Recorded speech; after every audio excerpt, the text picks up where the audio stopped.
DY news కి స్వాగతం. వార్తల ముందుగా ముఖ్యాంశాలు. అంబేద్కర్ కోనసీమ జిల్లా అమలాపురం ప్రెస్ క్లబ్ ఇంటెలిజెన్స్ మాజీ చీఫ్ ఏబి వెంకటేశ్వరరావు పాత్రికేయ సమావేశం.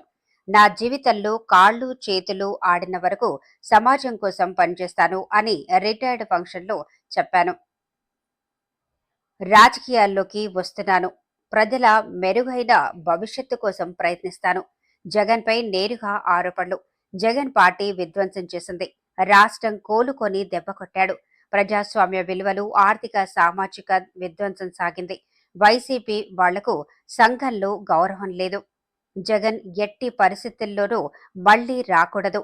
ప్రజలు 5 సంవత్సరాల విలువను పోగొట్టుకున్నారు. మళ్లీ జగన్ రాకూడదని నినదించాలి. రాజకీయాలంటే సంపాదన అనుకుంటాడు జగన్. జగన్ ఒక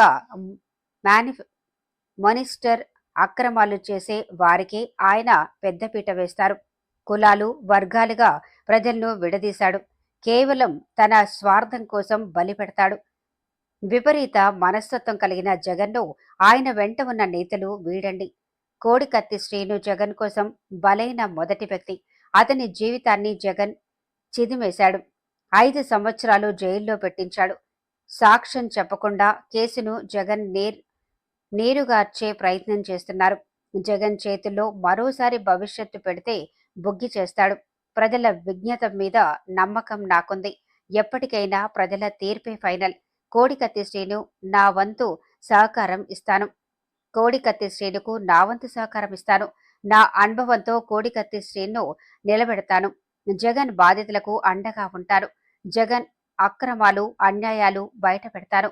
విజయసాయిరెడ్డి సహకారంతో 25 కోట్లతో మొదలైన సండూర్ పవర్ 750 కోట్లకు చేరింది. నేను పోరాడతాను. సాక్షి ఛానల్, భారతీ సిమెంట్స్ లో అక్రమ పెట్టుబడులు ఇప్పటికే బయటపడ్డాయి. నా ప్రయత్నానికి అందరూ సహకరించాలి. 7816020048 నా నంబర్కు గత అవినీతి అక్రమాలకు సంబంధించిన విషయాలు పంపండి. ప్రతి విషయానికి సమాధానం ఇస్తాను. ఏ పార్టీలో లేను. నేను పార్టీ పెట్టడం లేదు. జగన్ కేసులు కోకొల్లలు. వాటిపై పోరాడతాను.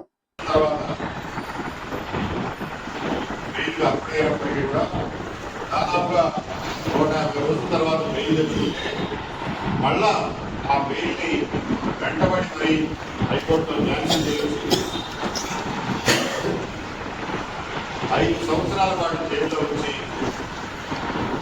కుటుంబం పూర్తిగా ఆర్థిక ప్రగతి, సామాజిక ప్రగతిలోనే అంతా ఎవరో ఒకటి చేస్తే వేరు. ఆయన అత్యంత అభిమాని. ఆయన కోసం ప్రాణాలు పోగొట్టుకోవడానికి కూడా సిద్ధపడినటువంటి మనిషికి ఆయన ఇచ్చినటువంటి ఆయన తీసుకున్నటువంటి రుణం ఆంధ్ర పోలీసులకి సహకరించడం మొత్తానికి అఫీషియల్గా మాట్లాడి చాలా అర్థం చెప్పారు. ఎన్ఐఏ పోలీసులకి అంటే ఇంకా పచ్చబద్దాలి. ఆయన ఏది కోరి తెచ్చుకున్నటువంటి ఎన్ఐఏ పోలీసులకి పచ్చబద్దాలి. ఇవన్నీ కూడా మీరు ఆ కాగితాలు చూస్తే మీకే అర్థం.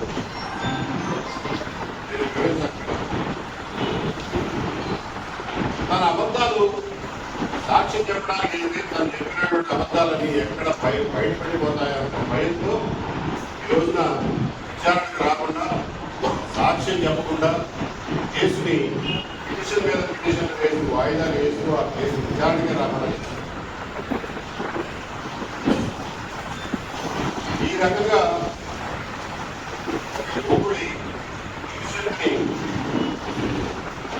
సిరివేసినటువంటి మనిషి. అందుకే చెప్పేది ఏంటంటే జగన్మోహన్ రెడ్డి గారు ఎలాంటి వారు తెలియక ఆయన గట్టిగా అభిమానించే అభిమానులు ఒక్కసారి పునరాలోచించుకోవాలి. ఆయన ఎటువంటి వ్యక్తో తెలిసి అసలు చెప్పలేదు. ఒక అందరికీ తెలియాలి అని చెప్పి ఈ కేసు గురించి లేటెస్ట్ అప్డేట్ కోసం ఇప్పుడే మా ఛానల్ ని లైక్ చేయండి, షేర్ చేయండి, సబ్స్క్రైబ్ చేసి గంట సింబల్ ని క్లిక్ చేయండి.